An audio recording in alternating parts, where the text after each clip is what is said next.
cet ordinateur, ça a l'air très bien. Voilà. Du coup, je vais partager mon écran. Est-ce que tu peux voir mon écran? Parfait.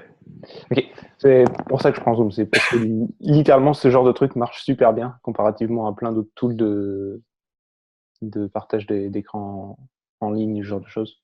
Donc, Ouais. bref. Du coup, comment je montre ça? Ah non, je sais comment je montre ça, mais par quoi je commence? Ok, est-ce que tu es un tout petit peu familier avec les notions de déploiement et de ce genre de choses ou pas du tout? Euh, j'ai envie de dire j'y suis familier, mais je m'en suis pas beaucoup servi. Je connais Ok. beaucoup en et pour mon projet, je pensais avoir un peu de main sous la main. Et en Mhm. fait, j'ai vraiment envie d'aller beaucoup plus loin et de rédiger la bêta de A à Z. Ok. Donc, j'ai envie que ce soit en ligne. Donc, c'est pour ça que je m'y suis collé, en fait. Ok. Voilà. Et j'ai envie que ce soit fait sérieusement. J'ai pas envie que ce soit un déploiement avec des clés qui se baladent ou qui soient pas rapides. Ouais, je comprends. Et je veux automatiser quand mes merges, je vais les faire au fur et à mesure, en fait. Hum, Donc, hum, hum. Ok, donc a priori, ce que moi j'ai comme genre de système de déploiement, ça peut t'intéresser. c'est exactement ça. Tu as lu dans mes pensées hier. Ok, cool. Du coup, ce que je vais faire, c'est que donc ça c'est une app qui tourne. Le problème, c'est que c'est une API, donc tu vas pas avoir grand-chose.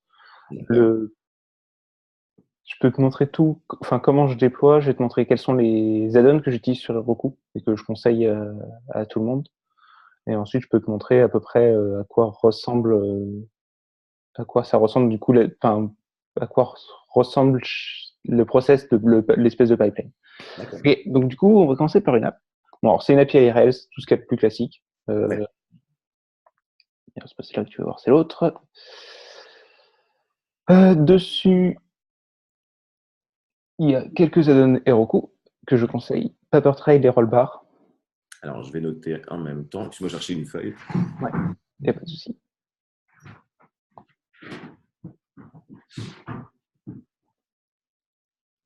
Oui.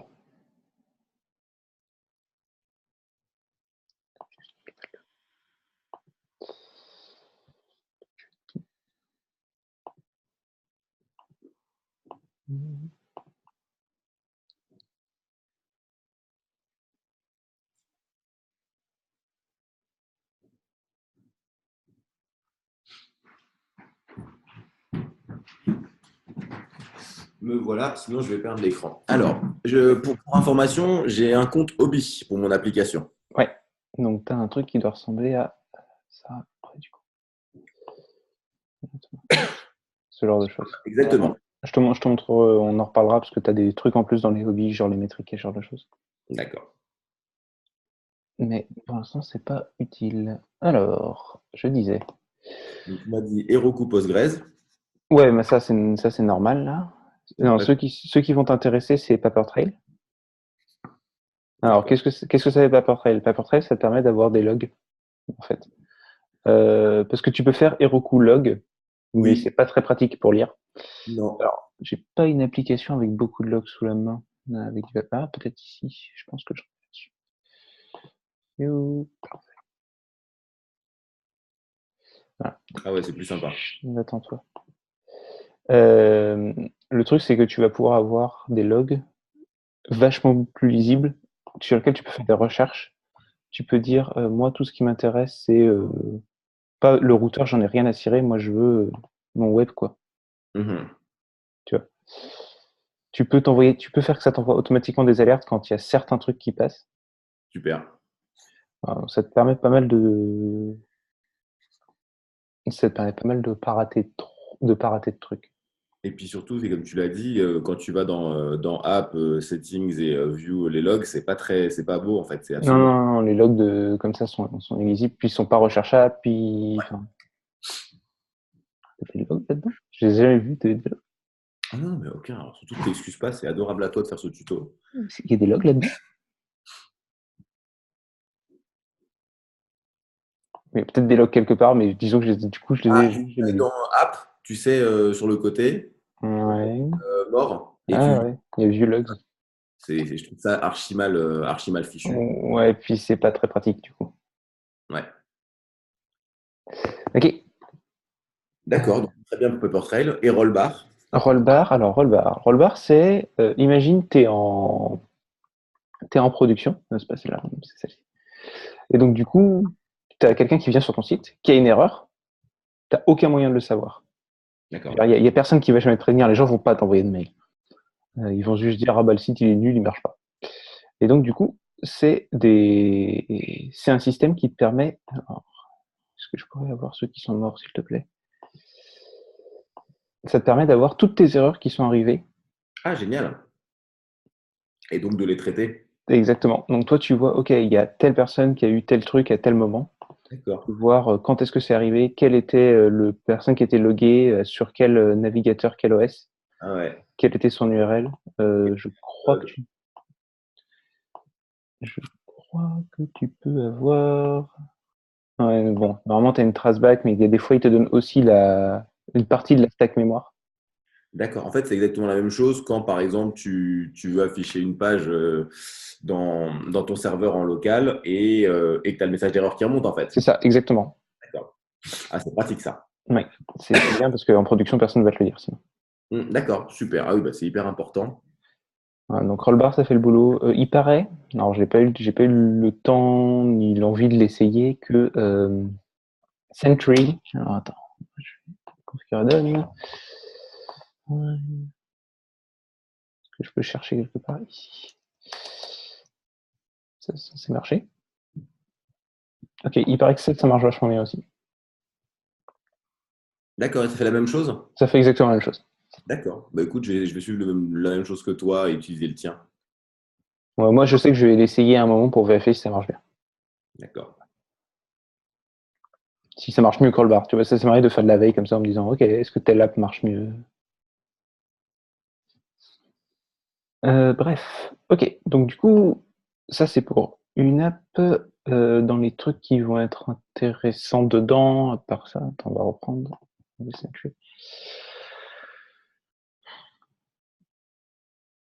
Ah, je réfléchis. Ah, si, je t'invite vivement. Alors, maintenant, je vais te montrer l'app Rails en elle-même parce qu'il y a pas mal de petits gemmes et petits trucs que j'utilise qui peuvent t'aider.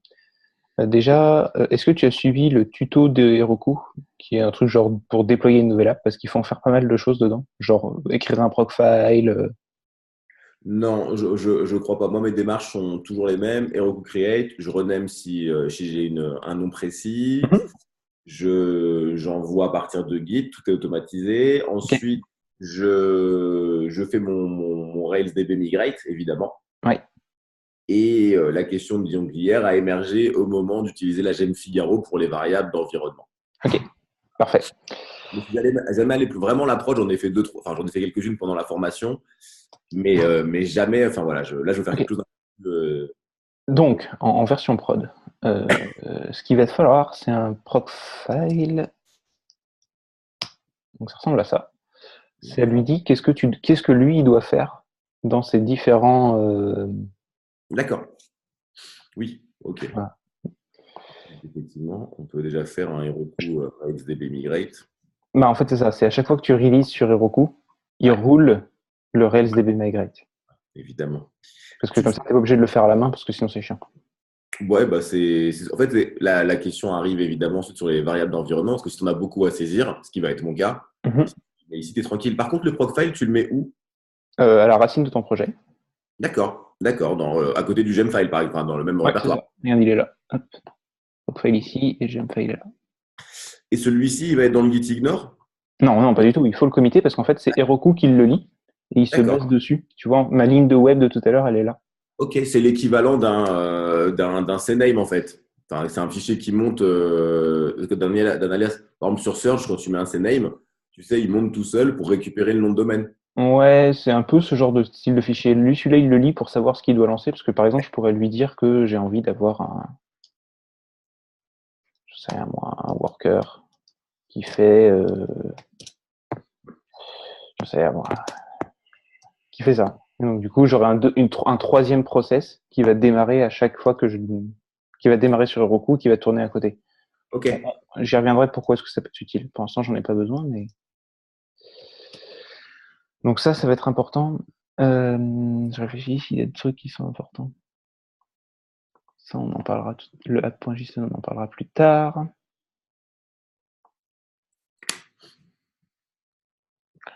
Ouais.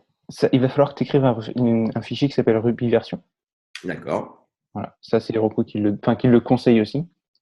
Ça permet de lui dire, donc tu vois, il est super simple ce fichier. Voilà. Tu lui dis quelle version de Ruby tu veux qu'Heroku utilise. D'accord. Sinon, il utilise 2.3.5 en ce moment, 2.3.5. Le problème de 2.3.5 est que si toi, par exemple, tu utilises 2.4.2, c'est que tu vas avoir des petites différences sur ta façon dont marche Ruby, parce que tu n'as pas forcément envie qu'il arrive juste en prod. D'accord, très bien. Donc en fait, moi, je me fais un Ruby version dans ma console pour vérifier que je suis bien sur la 2.4.2 et je lui colle la même ici. C'est exactement ça. Très bien. Voilà. Je sais, tu utilises RVM, c'est ça? J'utilise RVM comme éditeur. Ouais. Non, comme truc pour gérer ton Ruby. Je crois. Ok. Ouais. Si tu as suivi la formation PHP, normalement, c'est ce qu'on te fait installer au Ouais, début. c'est ça, hein, ça Ok. reste un souvenir lointain, mais oui, je suis sûr que c'est celui-là. Au cas où, RVM se base sur ce qui est écrit dans ton Ruby version pour te mettre la bonne version de Ruby. Donc, si tu D'accord. as un projet qui est en 2.4.2 et un autre qui est en 2.4.3, Ouais. quand tu vas aller dans le répertoire, il regarde est-ce que dans ce répertoire il y a un point Ruby version. Si oui, je prends cette version-là de Ruby. D'accord. Donc l'idéal, c'est de se mettre vraiment de se faire un Ruby version, de se mettre en 2.4.2, d'être tranquille tout le temps. Oui, oui. C'est ce que je fais en général. Ok. Ensuite, je vais prendre mon Jamfile parce qu'il y a des petits trucs dedans qui peuvent être utiles. Alors ça, on s'en fiche. Rollbar, tu verras, faut juste, ils t'expliquent comment l'installer, c'est assez simple. En gros, c'est tu rajoutes ces deux gemmes et t'écris un fichier et tu copies-colles un fichier Kid. C'est à peu près D'accord. ça, une Très bien. difficulté d'installation. Ouais, je vais faire le tuto d'installation complet. Ouais, c'est ça, c'est assez simple. De toute façon, je te passerai ce repo si tu veux. Ouais, avec plaisir. Comme ça me permettra de comparer mon code si jamais j'ai une erreur à droite à gauche. Dans les choses, ce que j'ai fait, c'est que normalement, il y a pas mal des commits unitaires qui expliquent qu'est-ce que je fais à quel moment. D'accord, très bien. Donc ça peut être pas mal pour ça. Du coup, je disais le jump. Oui. Alors, je réfléchis, est-ce que j'utilise Skylight. Est-ce que je l'utilise vraiment Skylight? Je vais t'en parler. Ouais,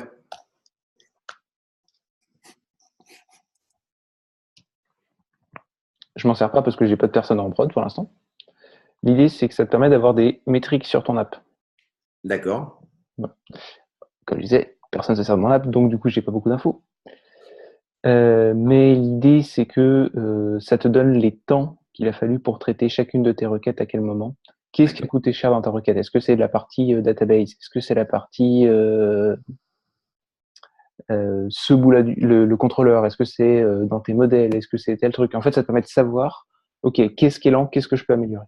D'accord. Oui, bien sûr. Mais effectivement, là, en me plongeant vraiment dans le cœur, tu te rends compte que tu peux gérer tes services et mettre tes méthodes là-dedans. Enfin, Ouais, c'est ça. Ça te permet voilà. d'avoir, en fait, ça permet d'avoir de la data et c'est super important. Ouais, ouais, non, mais je vois tout à fait l'intérêt de la chose. OK. Et au cas où, il y a une version gratuite. Donc, tant que c'est gratuit, de toute façon. D'accord. Je vais te filer ça. Ça s'appelle skylight.io et c'est super simple à utiliser. Alors, je vais mettre En là-dedans. fait, donc, je te ferai un petit mot sur ce qui nous est arrivé, enfin, ce qu'on a fait depuis. On a fait quelques journées de formation Microsoft. Ok, c'était bien. Ouais, vraiment, c'était super cool. L'idée, c'est vraiment des journées de formation plutôt pour des pros qui veulent migrer leur solution sur Azure. Ok, Donc, on est un petit comité, 6-7 personnes avec deux ou trois ingés.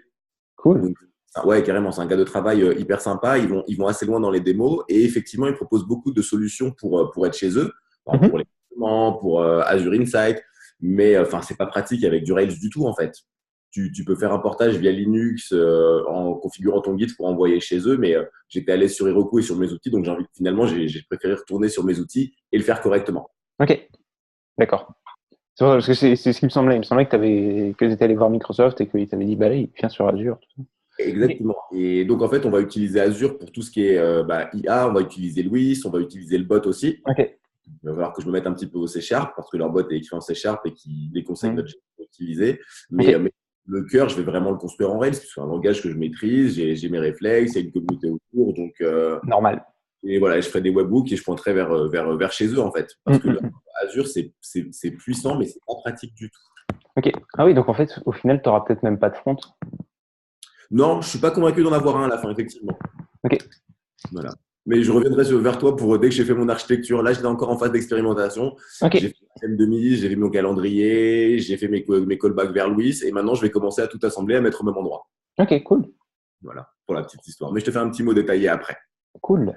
Alors, ensuite, moi, j'utilise pas Figaro, j'utilise .env, mais ça fait à peu près la même chose. Ah oui, il y avait une ligne dans la Gemme Figaro où il posait la question de savoir si c'était pareil et il disait que c'était sensiblement pareil. Ouais, c'est ça. En gros, moi, ça me donne un fichier .env, alors que je ne vais pas ouvrir parce qu'il y a mes clés d'API dedans.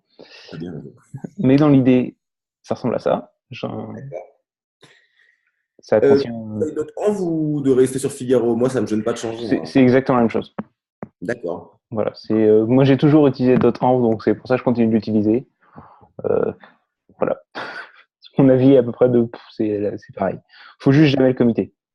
Moi, je commit Ok. celui-là parce Ouais. qu'en fait, dedans, je liste toutes les variables d'environnement que j'ai besoin d'avoir.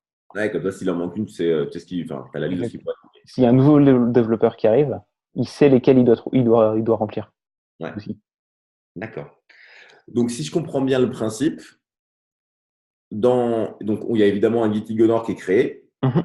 Donc, dans l'application YML, on va avoir les choses qu'on veut utiliser en local. Ouais, c'est ça. Et en fait, au moment où on va push, le Git Ignore va prendre le relais et l'application YML ne monte pas. C'est ça, exactement. D'accord. Donc, on peut tourner en local, on peut tourner en test. Par contre, dans le YML, il faut bien préciser que c'est un groupe de développement et un groupe de test. Non. Tu peux utiliser les mêmes en développement et en test éventuellement. D'accord. Mais est-ce que je dois préciser deux points développement? Non, je crois que si tu précises rien, il les file à tous. D'accord. Donc, de fait, en fait, vu que le YML ne monte pas, j'ai pas besoin de faire de précision. Exactement. D'accord. Et donc, après, il faut que je le monte à un moment précis. En production? Alors, en production, normalement, déjà, tu n'utilises pas forcément les mêmes clés. Et D'accord. ensuite, moi, ce qu'il faut faire en production, c'est que c'est toi qui les écris à la main. D'accord. Donc, c'était ça. OK. Et en gros, du coup, non, c'est pas ça que je voulais faire. Parce qu'il y a aussi mes clés si je fais ça. C'est juste que si on était que tous les deux, je l'aurais fait. C'est Ah juste ouais, que. non, j'ai bien compris. On est filmé, on ne sait pas qui va la voir. Il y en a un qui va recopier. Mais j'ai bien compris que c'était lié au fait que c'était filmé. Je ne l'ai pas pris Ok. personnellement. Et donc, du coup, tu as Heroku config qui te permet d'avoir des variables d'environnement. Et Heroku config set test égale true qui te permet de setter une nouvelle variable d'environnement. Voilà. Et D'accord. ensuite, quand tu seras en production, euh, attends, Heroku run réponse, s'il te plaît.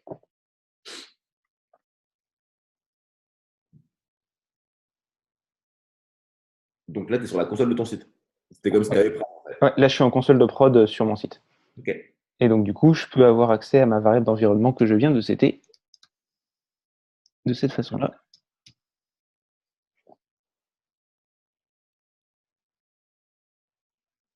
D'accord. Elle est stockée où? Elle est stockée que chez Heroku. D'accord. Donc Elle en est- fait, si quelqu'un veut te l'appliquer, il faut qu'il pirate Heroku. voilà, ou juste qui pirate mon compte sur Heroku. Ça marche aussi. Ouais, d'accord, ouais, évidemment. OK. Mais l'avantage, c'est que du coup, tu la stockes virtuellement nulle part sur ton PC. D'accord. Ouais, ouais, donc ouais, c'est cool et évidemment, tu vas pas la mettre quelque part sur Git sans faire exprès et C'est elle va ça. pas te balader. Donc, par exemple, si je veux configurer une variable Gmail username, donc je vais Oui. faire Heroku config 2.7 Ouais. username @gmail égale et je mets mon. Alors, je te conseille vivement de mettre tes variables d'environnement uniquement en majuscule. C'est une D'accord. convention. Ouais, ouais, ok. Donc, c'est majuscule des underscores. Et Ouais, voilà. très Mais bien. oui, Et écrit comme tu l'as fait, sans parenthèse, sans rien, il reconnaît que c'est un string et enfin, c'est il ça. reconnaît que c'est un hash en fait, tout simplement. Oui, c'est ça. En fait, il construit un hash avec. Ouais, exactement, avec les valeurs. Très bien. Et donc, si j'ai plusieurs variables d'environnement, je dois le faire manuellement pour chaque variable d'environnement que C'est ça. j'ai. Oui, mais après, t'en as pas des millions normalement des variables d'environnement. T'en as Ah bah, ok, alors, en fait, une pour la vingtaine, petite, quoi. pour la petite, ouais, non, je vais en avoir 5 ou 6, tu as raison, parce que j'utilise SendGrid pour le mail, donc j'en ai Ouais, 2. ouais, Et pour Louis, tu sais, enfin, pour Louis et pour le bot, je vais en avoir 2 aussi. c'est ça. Ouais, au Euh, maximum, j'en aurai 10, donc tu as raison. c'est ça. Sachant que éventuellement, alors on en reparlera, mais moi j'ai deux environnements, j'ai un staging et une production, D'accord? et j'ai pas les mêmes clés sur les deux. Ok, ouais, normal. Je peux comprendre pourquoi. Voilà. Ok, Heroku, par exemple, si SendGrid, tu passes par Heroku, il ajoute automatiquement les clés dans ta config, donc tu n'as même pas besoin de le faire. Alors, moi, j'ai mis SendGrid dans mon action mailer. sur Rails. Et par contre, bah, ça n'a pas marché justement quand je passais en prod parce que comme j'avais utilisé Figaro, c'est pas monté. Oui. Ok. Donc du coup, il va falloir juste que tu les pousses comme ça. Ok. D'accord, ça devrait marcher. Très bien. Oui. C'est archi clair. Waouh, super. Mais c'est génial. Voilà. Ça marche plutôt bien normalement. D'ailleurs, je vais virer cette variable d'environnement avant que j'oublie de l'enlever. C'est quoi pour la virer? Unset. Et j'imagine que quand tu vas refaire des pushes à partir de nouveaux ajouts à ton site, eh bien, tu n'auras pas besoin de rentrer à nouveau les variables. Non, non, elles sont setées pour toujours jusqu'à ce que tu les changes à la main. D'accord, très bien. Et donc, tu m'as dit que toi, tu faisais des variables différentes en local et en prod. Ouais. Pour quelle raison? Bah parce que par exemple, en, en développement, j'utilise Mailtrap par exemple. D'accord, Tu connais Mailtrap ou pas du tout? pas du tout. Parfait, je vais te montrer, tu vois, c'est très très bien Mailtrap. Alors Mailtrap, qu'est-ce que ça fait? Hop, ce que ça fait, ça te permet de faire des fausses boîtes email. D'accord. En gros, ça te permet que tu peux recevoir ici n'importe quel email sur n'importe quelle adresse. Donc du coup, ton app, quand elle envoie des emails et que tu as envie de tester des emails, Ah, mais c'est génial ça, parce que moi, à chaque fois, je me fais mon compte à moi et celui de mon associé, et puis je supprime dans la base de données via la console pour ouais, recommencer en fait. donc là, j'envoie des mails à des gens qui n'existent pas, hein, ou alors quelqu'un a une adresse mail qui est particulièrement étrange. Ouais. Ça s'appelle mes doigts qui tapent à des endroits aléatoires sur le clavier. Voilà. D'accord. Mais du coup, ça me permet vraiment de tester les mails, de cliquer, etc. Ah, mais c'est génial parce qu'effectivement, ça évite la manip fastidieuse que je faisais à chaque fois. Mmh. Donc, en fait, tu le configures dans Action Mailer. Je me crée un compte chez Mailtrap Ah ouais, et, ouais. et lui va pointer vers mon compte. Ouais, exactement. Alors attends, je vais te montrer comment ça ressemble. Config, développement, environnement. Voilà. Ça ressemble à peu près à ce que tu fais pour SendGrid, mais c'est version Mailtrap. Et donc, je le mets en dev. En dev, c'est ça. D'accord. Et donc, je mets SendGrid en prod. Ouais, Ok. c'est ça. Alors, et en plus, bah, on en reparle, mais moi, par exemple, j'ai deux environnements en prod. J'ai staging et prod. Ouais. Mon staging, il utilise Mailtrap. Ma prod utilise SendGrid. Comme ça, j'ai quand même un environnement sur Heroku Ouais, que je peux ouais. tester. Tu me conseilles, bah ouais, j'imagine que tu me conseilles beaucoup le staging. Ah oui, bah, on en reparle de mon pipeline après, mais oui. D'accord. Euh, ok, du coup, Question reviens. sur Revenons au SendGrid et game. Mailtrap, si je t'embête pas. De quoi? Moi, en fait, je crois qu'il est configuré dans Action Mailer. Évidemment, il est dans mon Action Mailer. Et donc, il faut que j'aille préciser dans application.rb comment ça se passe un peu plus précisément, en fait. Alors, il est configuré dans quel fichier? Normalement, je pense qu'il doit être dans ton config environnement ou quelque chose. Ouais, alors attends, je prends le. Attends. Ce sera soit le environnement.rb, soit environnement avec un S et là l'env. Mais je pense que ça doit être ton .rb. Je pense qu'il est configuré pour tout le monde. Alors, attends, juste une seconde. Ou dans ton application, c'est possible qu'il soit là aussi.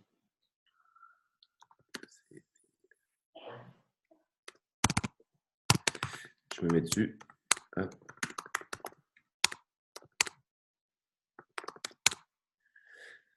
Donc, tu m'as dit qu'il devait être dans config, environnement. Ouais, alors dans production, il n'y est pas. Mais je Non. pense qu'il est dans environnement.rb, le config environnement.rb sans S.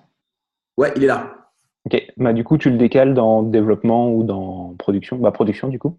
D'accord. En fait, oui, lui, il va d'abord dans environnement.rb. S'il n'y a rien, il va dans développement, production, puis test. En fait, il lit les deux fichiers. En fait, il lit D'accord. toujours environnement.rb et après, en fonction de l'environnement dans lequel il est, il va lire.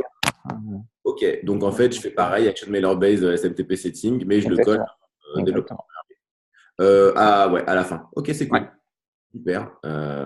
D'accord, très bien. Bon, bah, c'est archi clair. Déplacer les environs. Excuse-moi, je me branche sur secteur. Il n'y a aucun souci. D'ailleurs, je vais faire exactement la même chose. Avant qu'on ait des mauvaises surprises, parce que je partage mon écran avec une caméra, je pense que ma batterie elle est en train de mourir. Clair. Bon, ça va, il reste 45%. J'ai un peu de marge. Du coup, qu'est-ce que je peux te conseiller comme petit gem qui est très pratique? Je te conseille vivement. Ah oui, donc ça. Ok, il y a deux trucs qui sont super importants quand tu fais un projet. C'est et que vous avez assez peu fait au final à THP, c'est les tests. Ouais, ça, ce sera l'objet d'une autre vidéo, je pense. Ouais, non, je vais pas en parler maintenant. Je vais te montrer comment il roule chez moi et comment je m'en sers à d'autres endroits. Et le linting. Donc en fait, qui formate ton code et qui t'oblige à ce que tout ton code soit formaté de façon correcte. Le linting, ça se passe avec une gemme qui s'appelle Rubocop. Vim, celle-là. Je peux poser une question qui peut paraître naïve. Oui. Tu utilises Vim et pas, par exemple, ton éditeur de texte classique pour faire tes modifications par habitude ou par efficacité? Par efficacité. J'ai pas d'éditeur. Vim est mon éditeur de texte classique. Ah, d'accord, ok. Tu vas pas sur Sublime ou autre chose. Non, j'ai que Vim. Je suis pas un hérétique si je travaille sur Sublime. Non, non, non. J'ai des collègues qui travaillent sur Visual Studio Code pour faire du Ruby et ça marche très très bien. Ouais, je l'ai utilisé, mais bon, j'avais mes habitudes, donc je suis revenu. Ouais. Parce que le visuel, c'est vrai, il est horrible. Hein. Utilise le truc pour lequel tu es habitué. Je veux dire.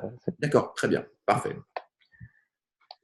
Moi, j'utilise Vim juste parce que ça me permet d'avoir mes terminaux au même endroit que là où est mon code. D'accord, logique. Mais après, voilà, c'est que chacun son truc. Ouais, ouais c'est plus. D'accord. C'est ça. Rubocop, ce que ça fait, c'est que ça va passer à travers tous tes fichiers, ça va vérifier que tous tes fichiers respectent certaines règles. D'accord. Donc il a des règles par défaut. Tu verras dans les commits de mon repo, mais je conseille vivement d'utiliser Relaxed, Ruby, Rubocop, style. Est-ce que c'est ça qu'on veut? Je crois qu'il l'explique comment l'utiliser.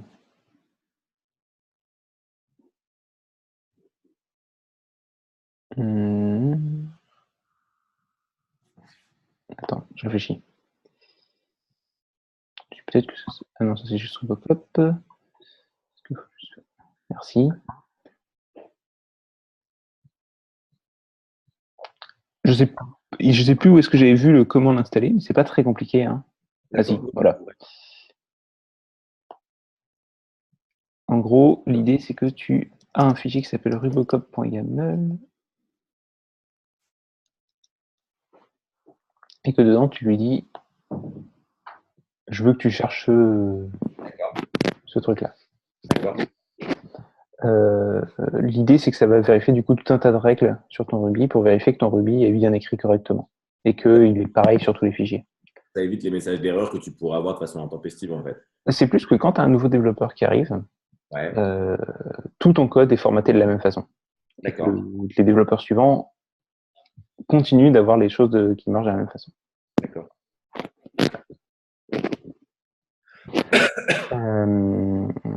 En termes de tests, je conseille AirSpec. Parce que les tests sont plus agréables à écrire. Je dois utiliser Minitest de temps en temps et j'aime pas du tout ça, mais après c'est juste chez chacun son truc. Il faut juste que tu aies quelque chose qui fasse des tests. Donc, je montre juste qu'il y a des tests.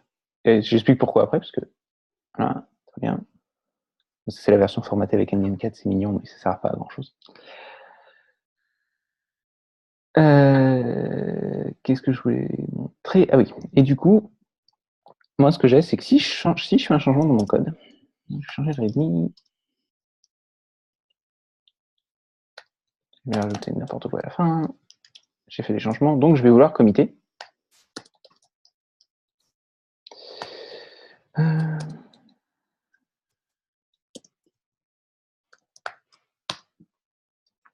Et en fait, là, j'ai un truc qui part et qui va rouler mes tests et mon Rubocop. S'il y en a un des deux qui me dit que c'est pas suffisant, tu as mis un blocage.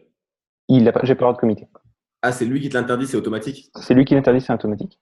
Génial ça. Donc, comment ça marche? Bah ouais, c'est ça la question. Alors, dans toutes les applications Rails modernes maintenant, tu as un truc qui s'appelle package.json, qui est en fait le truc qui marche avec NPM. Alors attends, juste 3 secondes. Où es-tu? J'arrive, je reviens. Je t'en Comment je peux prie. mettre en pause le micro? Où est le bouton de mettre en pause le micro?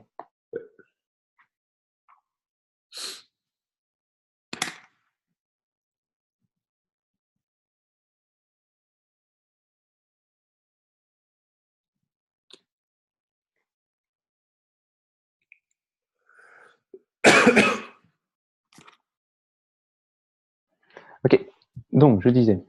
Je l'ai trouvé le package Manjisad. Ok, cool. Du coup, dedans, tu verras que le mien est ultimement compliqué. Ouais, le mien, il est plus. Il y a le nom, la version et la dépendance. Ouais, c'est pas, honnêtement, le mien est pas beaucoup mieux, hein. Donc en fait, ce qui est important, c'est ça, c'est cette ligne-là. Donc tu pourras le rajouter après, c'est pas important. Et ça, en gros, ça dit avant un commit, Ah ouais. Run roule les- AirSpec et roule Rubocop. D'accord. Ok. Voilà.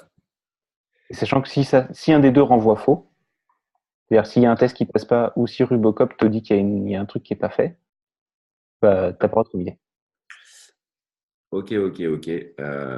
Chose importante à savoir sur Rubocop, il y a un mode de correction automatique des fichiers. Ah, C'est le mode génial. moins A, il essaye de corriger automatiquement les fautes débiles que tu as fait. D'accord. Donc, tu le fais systématiquement ou pas? Bah moi, je fais systématiquement le Rubocop, puis si je vois qu'il y a des erreurs, je fais systématiquement le moins A, et D'accord. s'il en reste encore qu'il n'arrive pas à corriger, bah, je vais les corriger à la main. D'accord. Pourquoi tu fais pas moins A directement?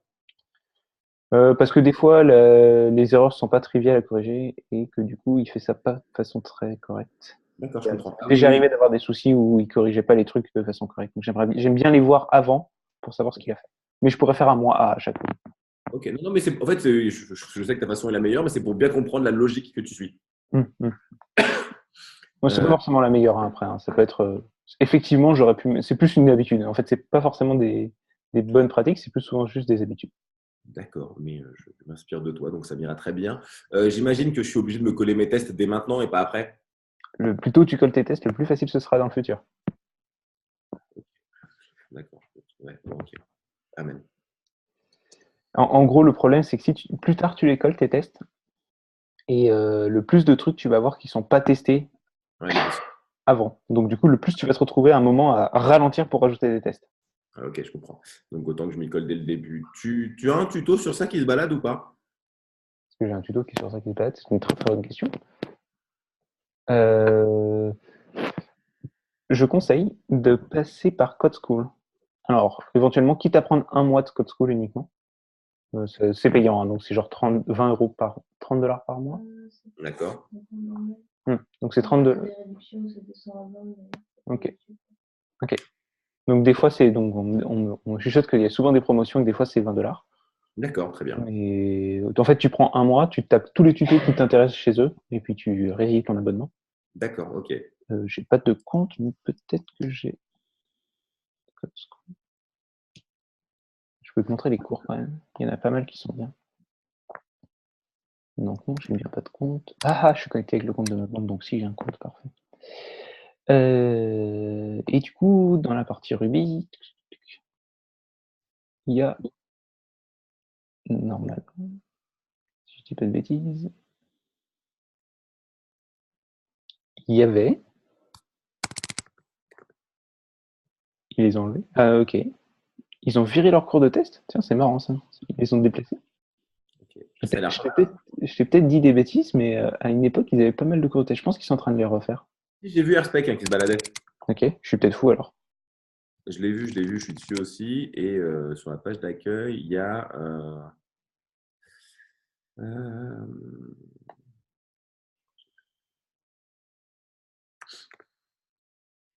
Ah non, c'est R. J'ai dit des bêtises. Non, il n'y a pas. Attends.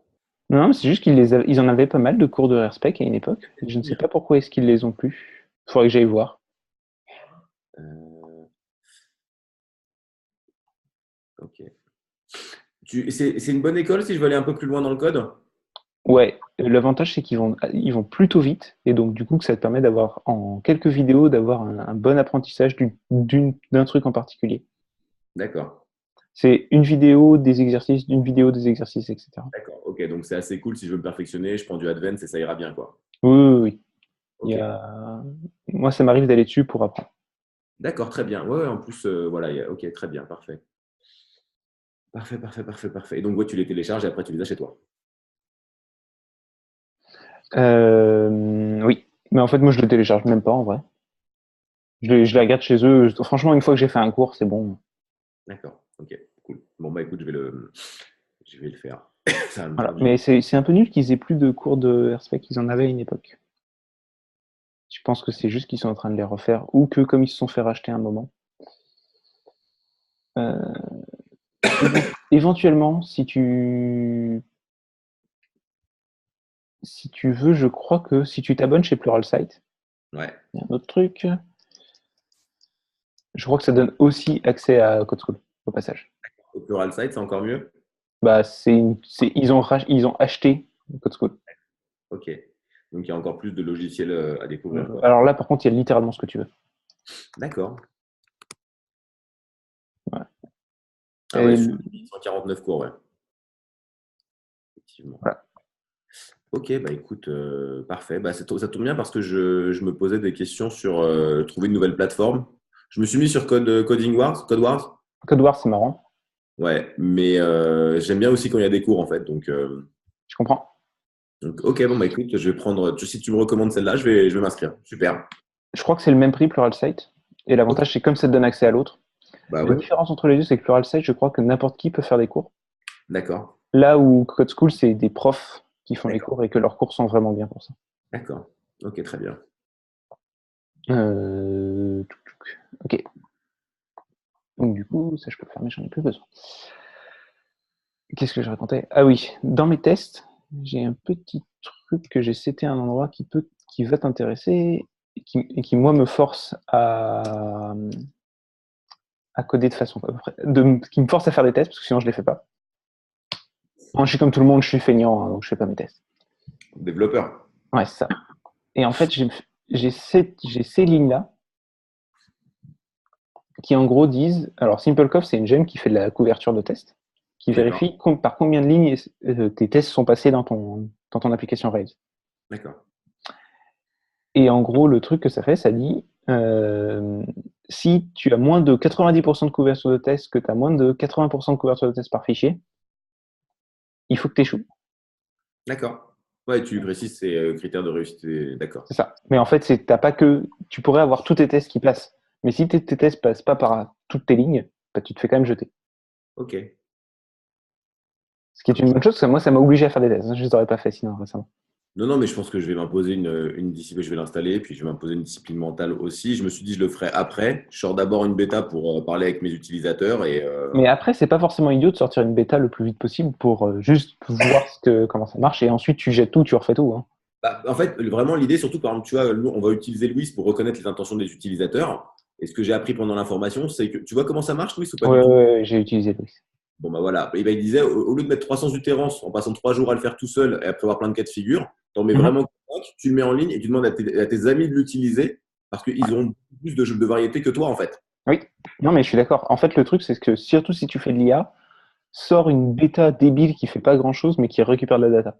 Ouais, c'est ça, c'est exactement ça. Comme ça, moi, après, je review mes endpoints en fin de journée et enfin, moi, je le prends vraiment comme un enfant que je vais aider à grandir tous les Ah jours. bah complètement. Et puis, et puis au bout d'un moment, tu n'auras plus rien à lui dire et ce sera très, très bien.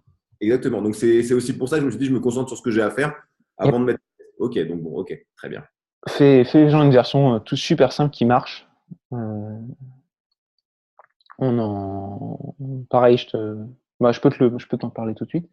Le, En ce moment, je suis en train de développer un truc dans mon coin.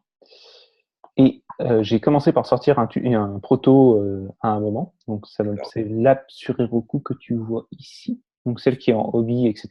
D'accord. Qui, du coup, m'a permis de me dire, OK, donc là, j'ai traité tous les sous-cas, je vérifie que ça marche, j'ai eu de la data qui est rentrée, j'ai pu développer des features, ce genre de choses. Et du coup, ça me permet d'en faire une version propre pour une D'accord. vidéo qui pour l'instant ne Ouais. marche pas, mais Ça va venir. bah, c'est un loading infini, quoi. Mais, D'accord. mais c'est une bonne pratique, en général. Ouais, le monde réel, ça a l'air pas mal quand même, hein. Bah, c'est ça, ça te permet de savoir, en fait, d'avoir des retours utilisateurs et c'est ça que tu veux. Tu veux pas tu veux pas rater un market fit. Surtout qu'on se pose vraiment la question de choisir quelle cible on va avoir. Donc, on va l'envoyer chez 10 personnes des 3 cibles différentes. C'est parfait. Ouais, merci. OK. Tuc. Ça, c'est bon. Donc, on a parlé des tests, etc. On a parlé du fait qu'ils étaient obligatoires pour pouvoir pusher une app. OK. Du coup, maintenant, ce qu'on va parler, on va parler un peu de déploiement. Ok, donc sur Heroku, la façon dont Heroku le conseille par défaut, c'est de faire un push sur leur repository Git. Ouais. Personnellement, j'aime pas du tout ça. Parce que le problème, c'est que tu es obligé de penser à pusher sur GitHub et sur Git du Heroku. D'accord. Éventuellement, tu peux pusher sur le Git de Heroku des trucs qui ne devraient pas du tout y être.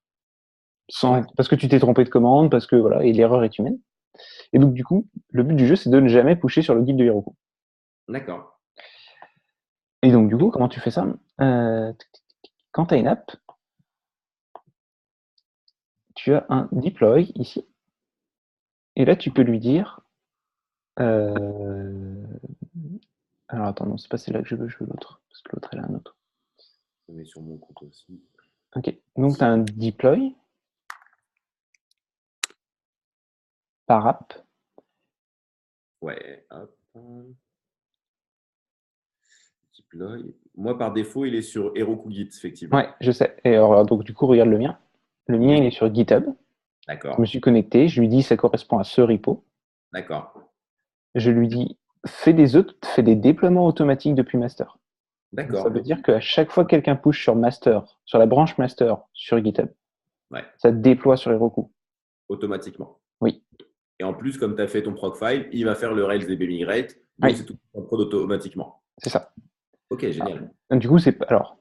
Maintenant, je vais parler de pipeline. Hop. C'est pas en prod automatiquement, c'est en. Allez. Toi, c'est en staging chez C'est toi. en staging automatiquement. Parce que toi, tu as créé ce pipeline. Ok, d'accord. C'est ça. J'ai un pipeline avec deux apps. J'ai une app de staging et une app de prod.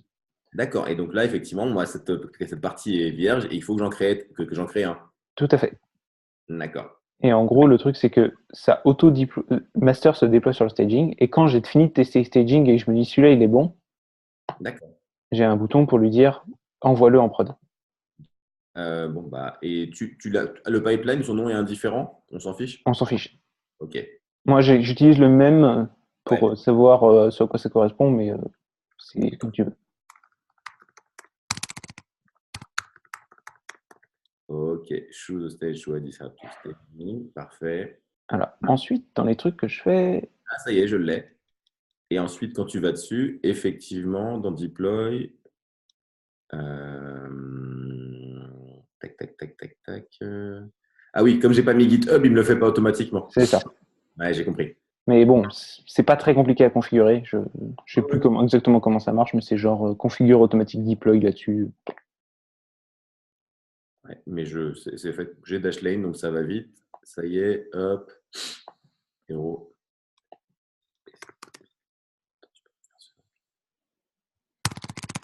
Je t'invite aussi vivement à déployer les choses, à avoir des notifications sur un Slack quelque part. D'accord. Ah, comme ça, tu sais quand il se passe quelque chose? Bah non, ah oui, mais ça, c'est dans le cas où tu es une équipe avec plusieurs développeurs. Ouais. Mais même si tu as un développeur, regarde. Donc ça, c'est mon Slack perso. Ouais, ouais, le rollbar vient de prévenir. J'ai toutes mes alertes de rollbar. À chaque fois que j'ai un déploiement sur Heroku, D'accord. Donc, il me dit, voilà, j'ai déployé machin, bidule, etc. Donc, en Et fait, depuis là, je peux lui rollbar dire. sur Slack et il te parle. Exactement. Je pense que Rollbar te parle pas, mais je pense Heroku, tu peux lui parler. Donc je peux lui dire par exemple Heroku promote. Merde, je sais jamais ce que c'est la commande exacte. Ok. Promote Subboxback to production.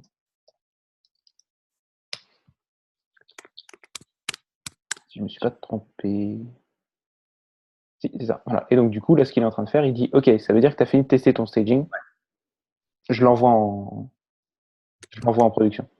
L'avantage, c'est toujours de ne pas avoir besoin de se connecter sur le compte d'Heroku. Parce que Ouais. si tu ne fais pas les choses de façon manuelle, c'est mieux. Mhm.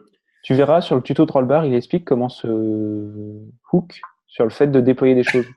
Ouais, bah oui, évidemment. Ça a un gros avantage, ça te permet de savoir que quand un bug arrive, il va te dire ton bug il est arrivé uniquement après que tu aies déployé telle chose. Ah ouais, Et donc du coup, il y a des chances que ça vienne de ce que tu viens de rajouter. de ce moment-là. Et donc du coup, toi, tu peux te dire ok, ça vient sûrement de ce commit-là, j'ai fait sûrement un truc qui va pas dans ce commit. La logique des branches est pleinement intégrée là. Bah là, pour le coup, il y a pas encore de branche. On en parle après sur comment travailler à plusieurs avec un Git. Mais Ouais, pour l'instant, là, c'est vraiment. Là, j'ai tout sur master. Parce que comme je suis tout seul, je fais pas de branche, ça me sert pas à grand chose. on est d'accord. Ah, ok, je comprends. Juste une question. Il faut que il faut que j'active les déploiements automatiques, en fait. Oui, il faut que tu actives les déploiements automatiques sur le staging, Ça y est, c'est bon. sur ta Et branche master. voilà, bah ça y est, il le fait automatiquement. Et il faut que je rajoute une branche production ou ça se fait tout seul? Parce Bah, que j'ai moi, vu. j'ai une app de production qui n'est pas la même app en fait. Ah, d'accord. J'ai deux apps en fait. Ok, tu le fais comme ça. Voilà. Et d'ailleurs, tu remarqueras que maintenant, comme je lui ai dit de déployer le staging en production, j'ai la même chose et il l'a déployé il y a une minute à peu près. Dans la vraie application. Ouais, dans la Dans notre version prod. pipeline, tu as mis deux applications différentes. Ouais, D'accord. Ah, mais alors, en fait, le pipeline, c'est. Moi, j'ai. le pipeline, c'est plusieurs apps. D'accord. Où est-ce que je les trouve, mes pipelines alors? Je vais dans Personal. Ouais, je pense que tu peux voir, tu peux faire New Pipeline. Ah ouais, exactement. Et ok, donc là, oh, ah oui, j'ajoute une app pour la production. Ça y est, je suis sur la même page que toi. D'accord, très bien. Exactement. Et si j'ai un compte hobby, je peux le répartir entre deux choses ou pas? Non, non, c'est ça le problème. C'est que par contre, du coup, en général, le staging, tu le laisses. Moi, le staging en gratuit et la production en hobby. Hobby. D'accord, ok, non mais c'est archi clair. Ah, c'est super intéressant. Construction de. Ok, super. Et après, quand vous serez des millions à développer, éventuellement, tu mettras aussi un hobby en staging, histoire de ne pas avoir de lenteur. D'accord, je comprends, mais peut-être que j'aurai un CTO à ce moment-là. Ouais, c'est ça. Peut-être que c'est lui qui le gérera, quoi. Mais non, mais par contre, pour le coup, tu vois, je suis aussi vraiment très curieux de comprendre, enfin très curieux, désireux de comprendre parce que c'est hyper intéressant et c'est une vraie compétence de savoir ça. Hmm. Bah, tu comprends ce que fait ton équipe de dev, ce qui C'est est très ça en fait. smart. C'est exactement ça. C'est exactement ça. Ok. Euh, Juste une petite parenthèse. Oui. J'ai posé la question à un ingé de chez Microsoft lundi dernier, qui je lui ai dit je préfère coder en Rails que me coller au C Sharp. Il m'a dit Mhm. ouais, mais le C Sharp c'est quand même bien. Et en fait, moi finalement, je retourne vers Rails parce que je suis à l'aise avec ce langage et je maîtrise beaucoup de choses. Donc, Mhm. retourne là-dessus. Oui. Ouais, on est d'accord. Oui, oui, oui. Quand tu auras des problèmes avec Rails, bah, tu verras à ce moment-là s'il faut vraiment que tu migres. Mais bon, oui, c'est cool le C Sharp, hein. C'est juste que si c'est pas un langage qui est agréable pour toi, sur lequel tu as l'habitude de coder, bah, c'est inutile. Ouais, bah en fait, voilà, mon point est vraiment sur la courbe d'apprentissage. Je vais mettre longtemps à apprendre et je vais perdre du temps alors que j'ai d'autres choses à faire. Exactement. Ok, très bien. Bon, bah, claro. Ok. Ensuite, je pense qu'il me reste un truc à présenter, qui est un système de build automatisé. Là, tu vois que je suis obligé de rouler les tests en local. Enfin, que ça roule les tests et Rubocop en local. Mais D'accord. éventuellement, tu voudrais faire un petit peu plus. Tu veux faire un petit peu plus que ça. Parce que j'en sais rien. Attends, je vais te montrer sur celle-ci. J'ai des problématiques sur celle-là. Euh, donc ça, c'est une app de front. Donc ça va déployer du JavaScript, etc. Mais avant, ça le... Attends, hop, je vais en ouvrir un en plus. Ah putain. Voilà. En gros, c'est une app JavaScript et j'ai besoin de la compiler avant de la déployer. En fait, j'ai besoin de la minifier avant de la déployer, j'ai besoin de la minifier de CSS, ce genre de choses. Et donc, du coup, j'ai pas mal de choses qui sont faites au niveau du commit et je veux vérifier que tout marche.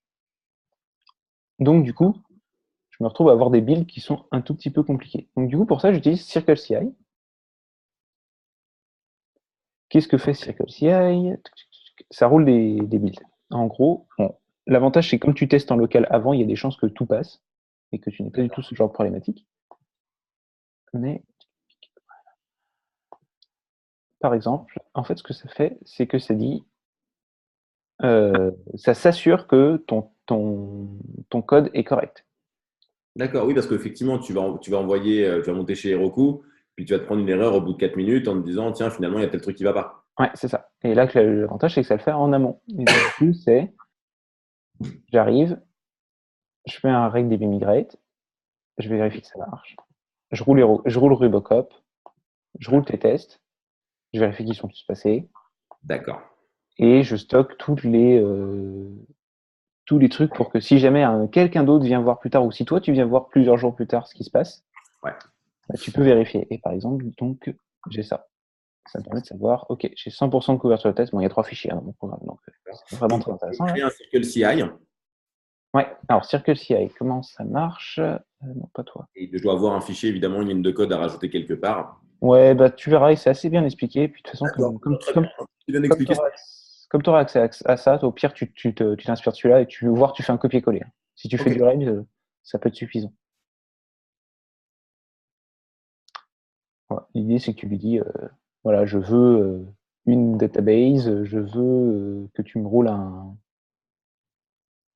Rails de telle façon, d'accord. enfin, du Ruby. Je voudrais que, alors ça c'est, ouais, en gros, je fais un bundle install. Ok, Après, avant, je restaure le cache puis je le resave. En fait, ce que ça fait, c'est que ça te permet de sauvegarder tes gemmes pour pas avoir à toutes les réinstaller à chaque fois. d'accord, ok, très bien. Ah, c'est cool ça. Parce que, ouais, Là, et ensuite, tu fais un regdb migrate, tu fais un exec rubocop, et ensuite, tu fais un exec airspec. Voilà. C'est à non. peu près ce que fait le fichier. Oui, oui, il a pas besoin du reste, lui. Non, non, lui, il s'en fout. Il lance pas vraiment une application. C'est juste qu'il vérifie que toutes tes étapes marchent et Ouais, que toutes tes étapes sont vertes. Et ensuite, il te notifie sur ça. d'accord. Voilà. Sachant que si c'est pas passé, alors attends. Ouais, donc en fait, toi, quand tu fais ça, quand tu as fini, tu te dis, tiens, j'ai fait un merge, enfin, j'ai une branche, Mhm. enfin, pas d'ailleurs, tu lances ça et tu peux travailler sur autre chose et tu recevras un message sur Subox dans ton chat en disant, c'est bon ou pas. Oui, c'est ça. Et sachant que si tes tests ne passent pas, Tu reçois les références. bah, déjà, il te dit c'est pas passé. Et ensuite, ce qu'il fait, c'est qu'il ne déploie pas sur Heroku. Ouais, bien sûr. Mais donc, il faut que tu précises à Heroku ça ou pas? Ou c'est Non, auto. il le trouve tout seul parce que tu as un fichier Circle, donc il va le chercher, il va le lire et il sait que ça existe. Et donc, du coup, D'accord, ok, très bien. Ouais, ouais, donc au final, tu consacres pas de la ressource de ton ordinateur et ton temps à vérifier que ça marche, quoi. bah, tu le fais quand même en amont, parce que moi, sur tous les commits, du coup, il vérifie que ça marche. Ouais, Mais il y a moyen de l'éviter, en fait. Tu peux faire, en gros, si je faisais, un peu, je retourne dans mon README.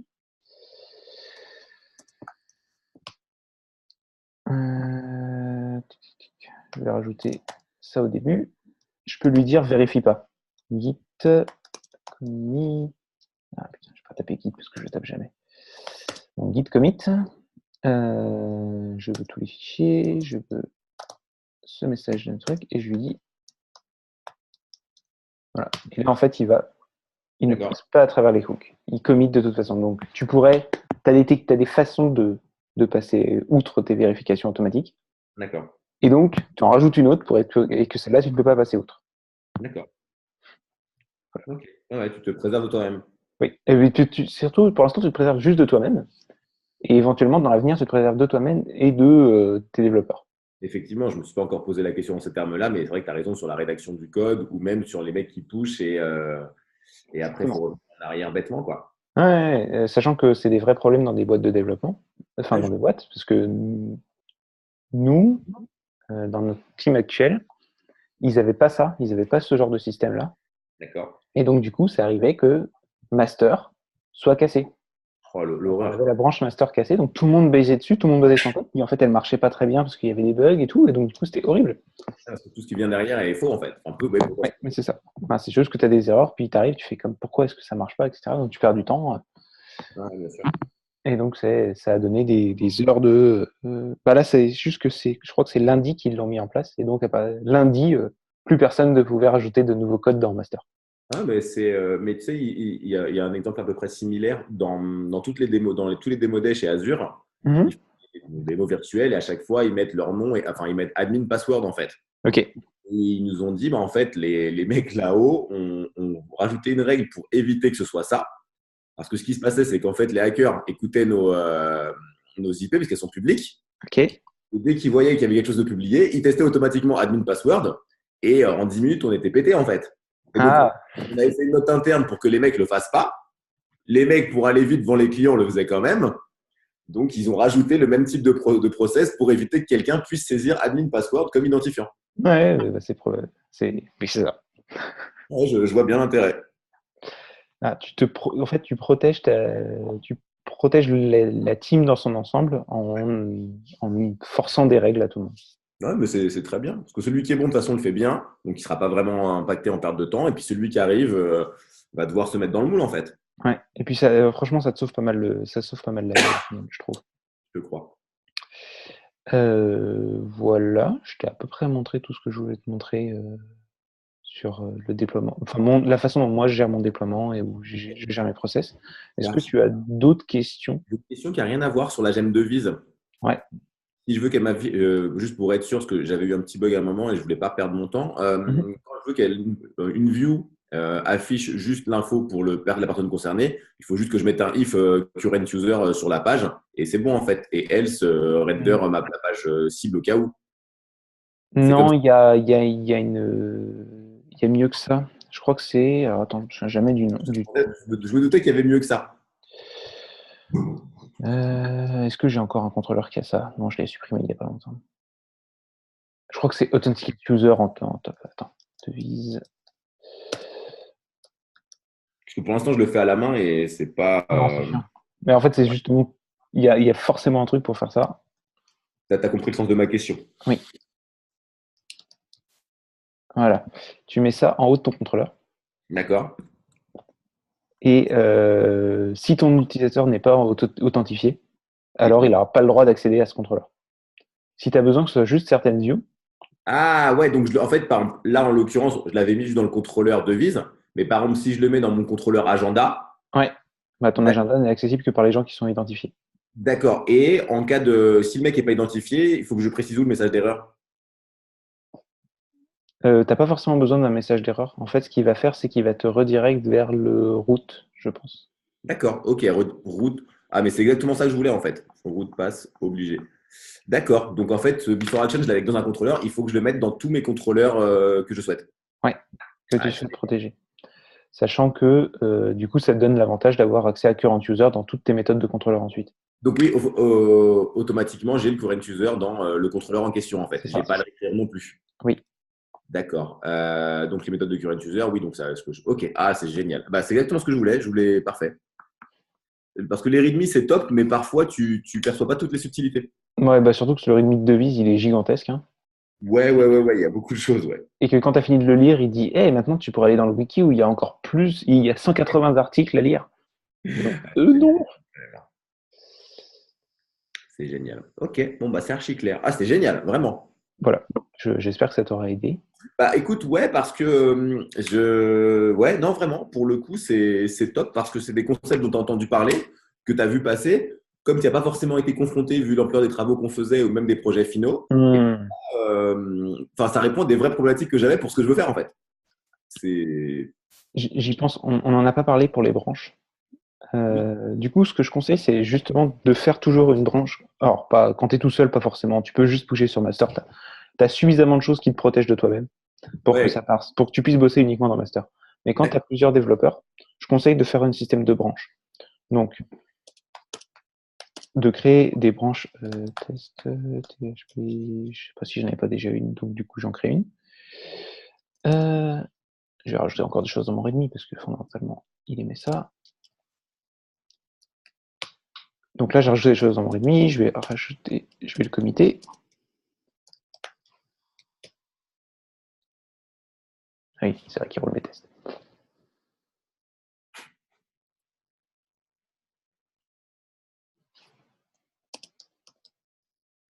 Et ensuite je vais le pusher sur GitHub.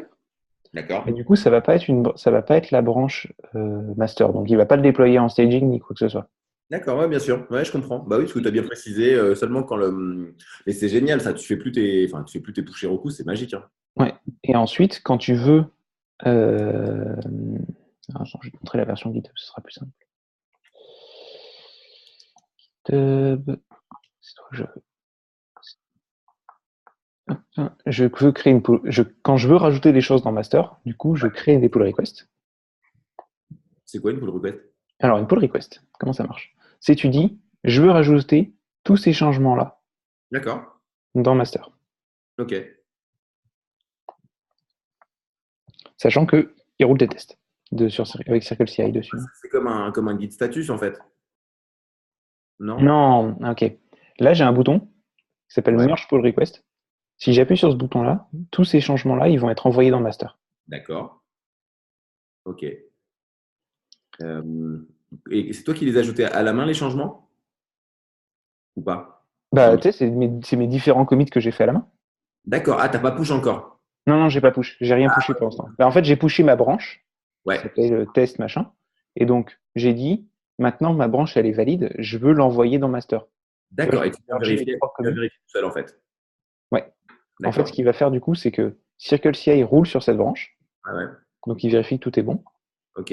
Et ensuite, il y a un système de pipeline. Ah ouais. Et dans le pipeline, tu peux lui dire, à chaque fois que j'ai une pull request, démarre-moi une nouvelle app D'accord. qui Ah ouais. correspond à cette pull request. Ah, c'est génial, ça. Du coup, tu peux la tester. Et si elle marche, Ah ouais. voilà. Donc tu verras, c'est pas très compliqué à configurer. Ok. Si tu as besoin d'un exemple, j'ai mon app.json à moi qui te sera accessible. Globalement, il te dit de le copier-coller.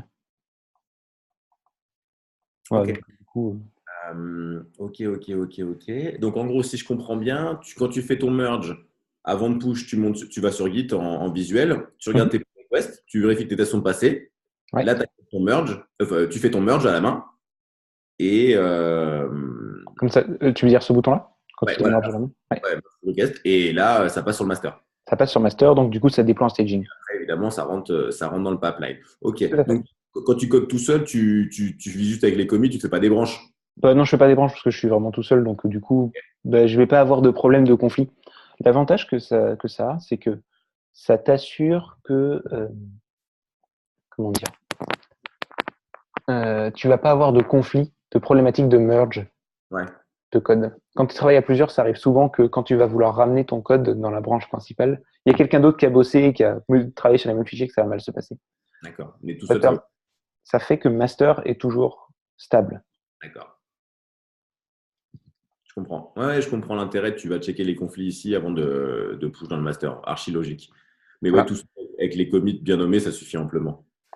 Ouh, bah après, il n'y a pas de souci, c'est assez facile à faire. Sachant que tu peux dire, est-ce que je peux dire?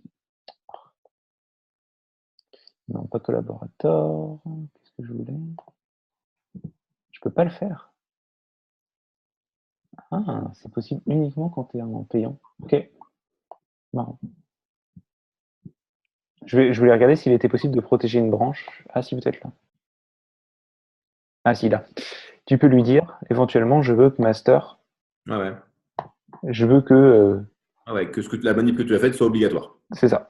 Ouais. Et que, il Ouais. faut absolument que CircleCI ait marché sur ta branche Ouais. pour avoir le droit de la merger.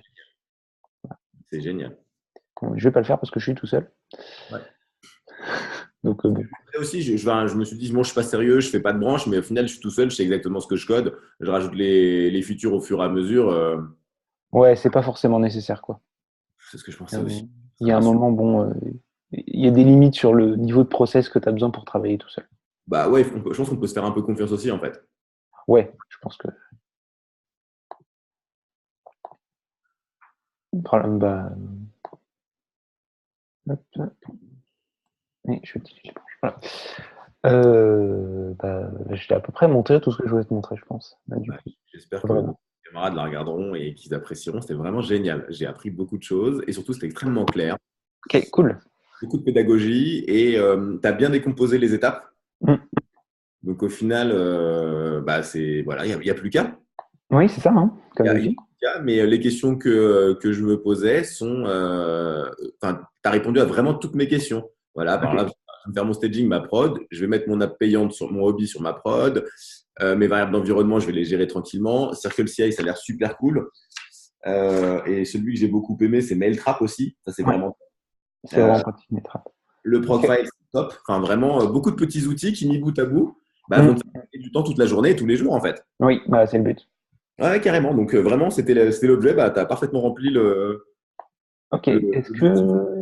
Est-ce Nickel. que tu comptes faire du. J'imagine que tu vas avoir besoin d'un SSL sur Heroku. Ouais. J'avais acheté mon nom de domaine chez OVH. J'ai voulu le transférer hier. Ça n'a pas marché. Alors, non, non, non, mais laisse-le chez OVH. Moi, regarde, mon nom de domaine est chez OVH.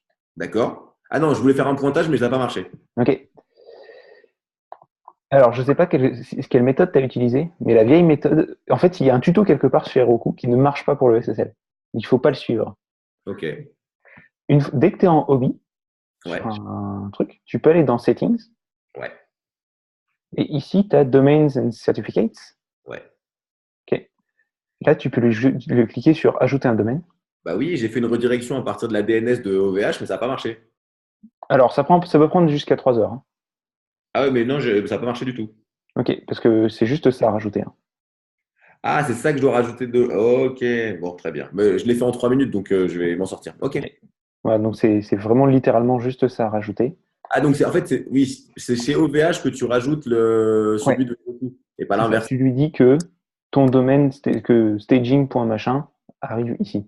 Je vais le faire tout de suite. Hop, espace client, domaine, hop. Donc, c'est dans zone DNS, c'est ça? Ouais, zone DNS. J'en ajoute une, c'est ça? Ajouter une entrée? Ouais, je sais ajouter une entrée. Je pense que c'est CNAME. Et je fais ah non, c'est name, t'as raison. Ouais.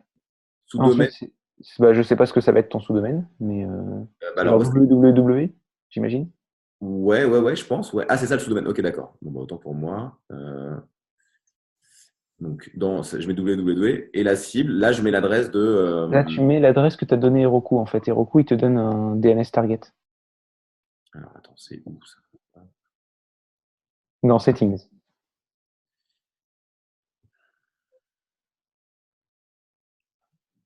Il me faut le dashboard. Alors, c'est bizarre, j'ai plus accès qu'à mon pipeline, mes tests et mon setting dans Heroku. Ah, ok, c'est juste que tu es là, en fait. Donc, du coup, il faut que tu cliques sur ton app. Ah, ok, j'ai compris.